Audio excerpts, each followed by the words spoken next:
You know what blows my mind? Nollywood produces more movies annually than Hollywood. Over 2,500 films generating $6.4 billion in revenue. That's enough content to watch a different Nigerian film every day for nearly 7 years straight. Those numbers are truly remarkable, and what's even more fascinating is how it's grown from humble VHS beginnings to become the world's second largest film industry, right behind Bollywood. Well, let me tell you about this fascinating turning point in 1972. The indigenization decree transferred ownership of over 300 cinemas to Nigerians, and that's when things really started taking off. That must have been quite the catalyst for change, though from what I understand, the real watershed moment came much later. Oh, exactly. It was 1992 with Living in Bondage. The director, Chris Obirapu, has spoken about how that single film created this incredible ripple effect, generating millions of jobs and completely transforming the industry landscape. You know what I find really interesting? The way the term Nollywood itself came about. It wasn't until 2002 that a New York Times journalist coined it. Right. And there's still this ongoing debate about the name. Some industry leaders see it as a badge of honor, while others view it as having colonial undertones. But regardless of the name controversy, the impact is undeniable. Speaking of impact, let's talk about some of these incredible figures who've shaped the industry.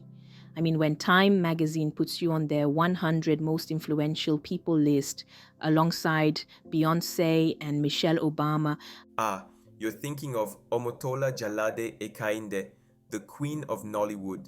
You know, she's done over 300 films, but what really strikes me is how she's used her platform. She once said that men would write to her saying, "You're the reason I allow my wife to work." that's such a powerful example of how entertainment can shape social change.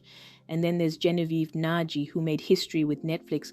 Oh man, let me tell you about Genevieve. Her film Lionheart becoming Nigeria's first Netflix original was huge.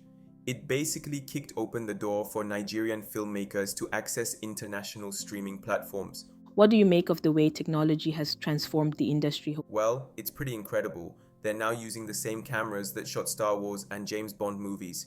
But you know what's really fascinating? The entrepreneurial spirit behind it all.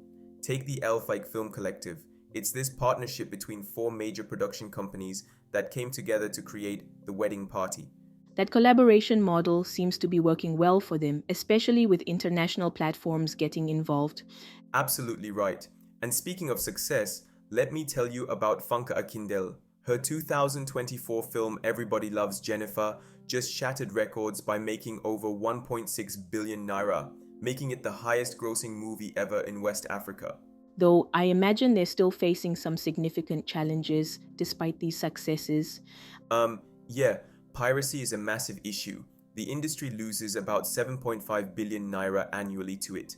And then there's the funding problem. You've got talented directors like Kunle Afolayan having to take out personal bank loans just to complete their films.